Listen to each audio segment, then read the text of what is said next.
Olá pessoal, o objetivo aqui desse vídeo é a gente falar um pouco sobre a herança junto com a programação orientada a objetos. Então vamos lá, eu já tenho aqui o Eclipse aberto, tá bom? Eu vou criar um novo projeto e aí eu vou explicando com vocês na prática, né? Porque a parte da herança ela é menos complexa, vamos dizer assim, e vocês conseguem visualizar melhor na prática aqui, tá? Vou criar um projeto aqui, que eu vou chamar de exemplo herança, heranca. E vou dar finish. Muito bem, ele já criou aqui o projeto para nós. E eu vou criar, aqui no nosso diretório chamado src, né, o nosso source, uma nova classe aqui, que eu vou chamar essa classe aqui de app, que é o que nós já estamos acostumados. E vou marcar aqui o public static void main. Muito bem, né? Já temos aqui a nossa classe, só relembrando sempre que todo projeto em Java ele tem que ter uma das classes com esse método aqui, né? O public static void main. Na verdade, o nome do método é main, tá? Mas a gente tem que ter esse método aqui, porque quando a gente dá o play aqui no nosso código, é esse método que primeiramente será executado aqui pela nossa aplicação, tá bom? Como o assunto aqui é herança, olha só que interessante, galera. Eu vou criar aqui uma outra classe dentro aqui desse pacote padrão. E essa classe aqui, eu vou chamá-la de pessoa, tá? Se a gente analisar, né, quando eu falo aqui, ó, criar uma classe chamada pessoa, a gente já sabe, né, nesse momento do campeonato aqui, né, nesse momento do curso, que uma classe, ela é uma estrutura que geralmente vai conter atributos e ela vai conter também métodos. Tá? Só que olha só que interessante quando a gente tem, né, a possibilidade de trabalhar com a programação orientada a objeto. Eu posso falar que uma pessoa ela tem por característica um nome. Tá? Então eu tenho aqui o string nome. Eu posso falar que uma pessoa também ela possui uma idade, né? Ou uma data de nascimento, tá? Depende aí do que a gente for fazer.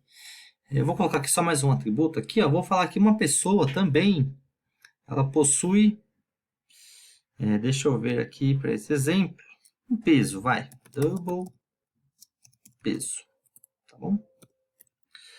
Muito bem. Agora, olha que interessante. Se eu for criar aqui uma nova classe, eu vou chamar essa classe aqui, por exemplo, de aluno. Vocês concordam comigo que eu posso falar, né, que no contexto acadêmico, o aluno aqui, né, ele também é uma pessoa? Vocês vão responder que sim, o aluno é uma pessoa. O aluno, então, eu posso falar também que ele tem como atributos os mesmos itens aqui, ó, o nome, a idade e o peso. Concordam? Todos nós aqui como pessoas, né, nós temos aqui o nome, a idade e o peso. Se eu criar aqui uma outra classe ainda, ó, botão direito, novo, new class. Vou chamar essa classe aqui de professor. Tá? Olha que interessante. Essa classe aqui, o professor, eu também posso falar que ele tem atributos, né, como nome, idade e peso. Eu, pelo menos, tenho nome, idade e peso também. E outras coisas, né, que eu não coloquei aqui, só coloquei esses 3 atributos aqui como exemplos. Agora, se a gente reparar nesse projeto aqui, ó, eu já tenho aqui 4 classes, tá? Só que olha só, na classe pessoa, eu tenho os atributos nome, idade e peso. Na classe aluno, eu também tenho nome, idade e peso. E na classe professor, a mesma coisa. Eu estou repetindo muitas vezes o mesmo código, né? E isso muitas vezes não é interessante, porque se eu precisar fazer uma mudança às vezes aqui em pessoa, pode ser que eu também precise fazer uma mudança aqui em aluno e também aqui em professor. Por exemplo, se eu falar aqui, se eu falar que toda pessoa ela possui um e-mail, isso não é verdade, né? Porque nem sempre todas as pessoas possuem e-mail, mas se por acaso eu falar isso daqui, ó, pode ser que eu também queira falar que todo aluno tem que ter um e-mail. Eu quero falar também que todo professor também tem um e-mail, né? E eu vou ficar repetindo cada vez mais código. Quando a gente trabalha com uma linguagem que ela é orientada a objeto, nós temos, né, um dos pilares da programação orientada a objeto, que é um conceito chamado herança, tá? E a herança nada mais, nada menos é do que eu poder reaproveitar, né, ou seja, eu herdar código de algum outro local. Nesse caso aqui, esse algum outro local é uma classe. Então, eu consigo reaproveitar código de uma outra classe, tá? Dessa forma, nós geralmente usamos o que? A gente cria uma classe que a gente chama de uma classe base, que é aquela classe que vai conter uma estrutura que provavelmente outras classes, né, já vão ter que usar ou já vai herdar aqueles atributos e métodos específicos, tá bom?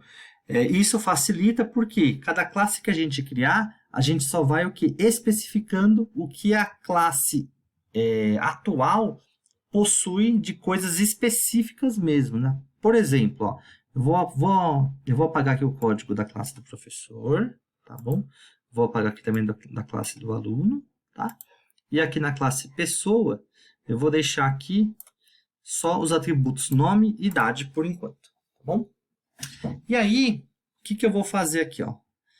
Eu vou salvar aqui, nem precisava, mas estou salvando aqui, tá? E aí, agora a gente vai começar a usar a herança para vocês verem que bacana, ó. Quando eu venho aqui na classe app, né? Se eu criar aqui um objeto do tipo pessoa, vou chamar aqui de P1, recebe new pessoa, tá? O que a gente vai fazer aqui, ó? P1 ponto, tô fugindo daqueles conceitos de encapsulamento, tá bom, galera? Só tô falando, acessando aqui diretamente os atributos, ó. Então, eu posso falar que ao criar aqui um objeto do tipo pessoa, a pessoa aqui possui um nome, certo? Vamos colocar aqui Ana, por exemplo, tá? E a pessoa aqui também possui a idade. Vamos colocar aqui 17. Muito bem. Se eu der aqui um siso, né, um system out println, que é o nome, vai exibir aqui p1.nome, tá? Mais idade, eu vou colocar aqui p1.idade. Muito bem, né? Se tiver tudo certinho aqui, isso vai funcionar, ó, nome. Então, vamos só mexer na formatação aqui, para ficar legal. Agora sim, se eu rodar, nome Ana, né? Idade 17. Muito bem. Esse daqui é o objeto do tipo pessoa, tá? Aí, a gente vai fazer a pergunta, ó, o aluno é uma pessoa? Sim, o aluno é uma pessoa, deveria ser, né? Tô brincando aqui, mas obviamente que o aluno é uma pessoa, tá? Por o aluno ser uma pessoa, eu vou falar o seguinte, que o aluno extends pessoa, tá bom? Por que eu estou fazendo essa comparação aqui com é uma pessoa? Porque toda vez que eu fizer a pergunta é um ou é uma, e essa resposta for verdadeira, isso quer dizer que eu posso usar a palavrinha extends, né? A programação orientada a objeto ela vai funcionar corretamente, tá? Por quê? Eu usei aqui a palavrinha extends, isso quer dizer que eu já estou usando herança. Eu estou falando aqui que o aluno ele herda de pessoa, tá? Se eu tivesse uma classe chamada carro, né, e quisesse usar aqui, ó, que não vai funcionar porque eu não tenho a classe chamada carro, mas se eu falar que o aluno extends de carro, no código isso vai funcionar se existir a classe carro aqui.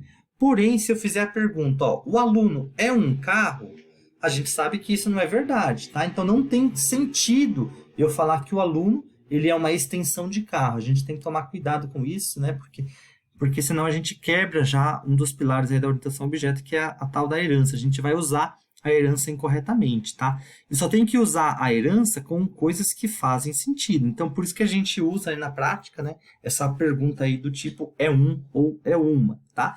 Agora, eu poderia mudar aqui, ó, essa pergunta de é um para tem um. Eu posso falar que o aluno tem um carro, aí o aluno pode ou não ter um carro, mas isso pode acontecer. Aí a gente vai entrar num outro conceito da orientação a objeto que não faz parte aqui desse assunto, tá?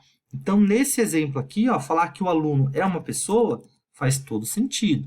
Quando a gente faz isso, olha só que interessante, né? Quando eu faço simplesmente isso, ó, vou salvar aqui esse código, eu já estou falando que o aluno, por ele herdar, né, ele estender da classe pessoa, o aluno já tem aqui o nome e a idade. É isso mesmo, galera. Quando a gente está usando aqui a palavrinha extends, eu já posso falar que o aluno, ele possui aqui tanto o nome quanto uma idade. Vamos ver se isso é verdade, ó. Aluno, certo? Que é o nome aqui da minha classe. Eu vou chamar aqui dia 1, recebe new aluno, tá? E agora eu posso falar que o A1, ó, que é meu objeto A1, ponto, ó, ele já tem aqui, ó, o nome, certo? Que eu vou colocar aqui, sei lá, João, por exemplo, tá? E aqui o A1 ponto idade vai receber aqui, sei lá, 19, tá? Também tem uma idade. Vamos dar só o ciso aqui, vamos copiar, vamos mudar aqui de P para A, né? E aqui de P também para A, para exibir somente o objeto A1. Olha só que interessante, na classe aluno eu não digitei nenhum atributo.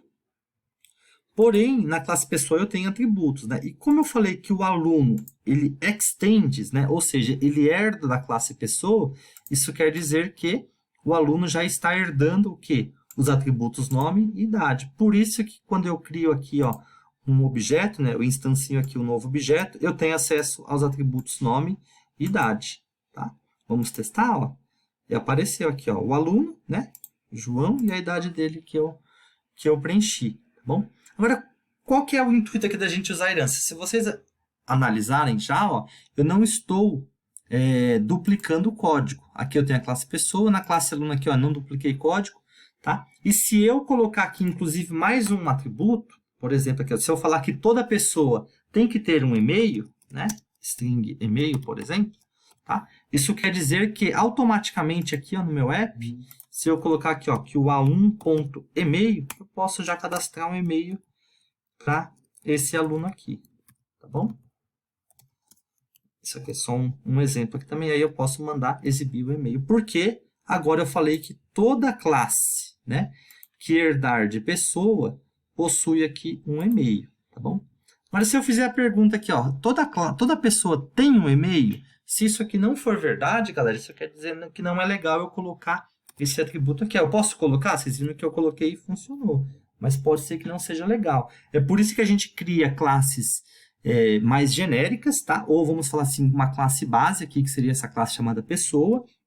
E aí, nas classes específicas, aí sim, eu posso criar aqui o atributo, que ele é específico para o aluno. Então, eu vou falar que aqui, todo aluno, né, ele é uma extensão de pessoa, então ele vai possuir aqui o nome e a idade, tá? Só que, além disso, o aluno aqui apenas ele vai ter o e-mail também, tá bom? Se a gente... Opa, não tem sentido aqui eu abrir a internet. Se eu perceber que mais do que uma classe pode ter lá um ou mais outros atributos específicos também, a gente pode criar uma outra classe, né? Menos genérica, que seria dessa daqui, e falar que ela vai também conter esse atributo e-mail. Porque no caso aqui, ó, o professor também possui um e-mail. Todo professor, né, deveria ter um e-mail pelo menos, tá bom? Então, pode ser que faça mais sentido agora eu colocar o e-mail lá na pessoa, ou ter uma outra subclasse, vamos dizer assim, para ter esse conceito aqui, tá? Agora, uma vez que eu coloquei o e-mail aqui, ó, se eu atualizar e salvar aqui, pode ver que o e-mail continua valendo a mesma coisa. Se eu tirar ele daqui, e ele não existe em nenhum lugar, obviamente que agora já vai conter um erro aqui na questão do e-mail, tá? Então, eu vou deixar aqui assim por enquanto, né? E só para a gente ter aqui o nosso primeiro contato com a parte da herança. A mesma coisa vale para o professor, né? Se eu falar que o professor, né, é uma extends, né, uma extensão, né, ou ele herda de pessoa, isso quer dizer o quê? Que eu posso vir aqui no meu app, criar aqui uma classe do tipo professor, P1, prof1, que vai receber new professor, tá? E aí a mesma coisa, ó, prof1, ponto, e eu vou ter acesso aqui ao nome e a idade. Observem que o professor aqui, nesse caso, ele não tem o e-mail. O único que tem e-mail aqui é o aluno, tá? Então, é assim que a gente deve modelar nossas classes, né? Começar a modelagem aqui das nossas classes criando uma classe mais genérica, tá? Ou uma classe base, e depois a gente vai criando as classes mais específicas para poder fazer uso aí da herança e reaproveitar o código, né? O código aqui ele começa a ficar mais enxuto para todos nós, tá bom? Espero que vocês tenham entendido e nesse vídeo é só isso, galera. Um abraço.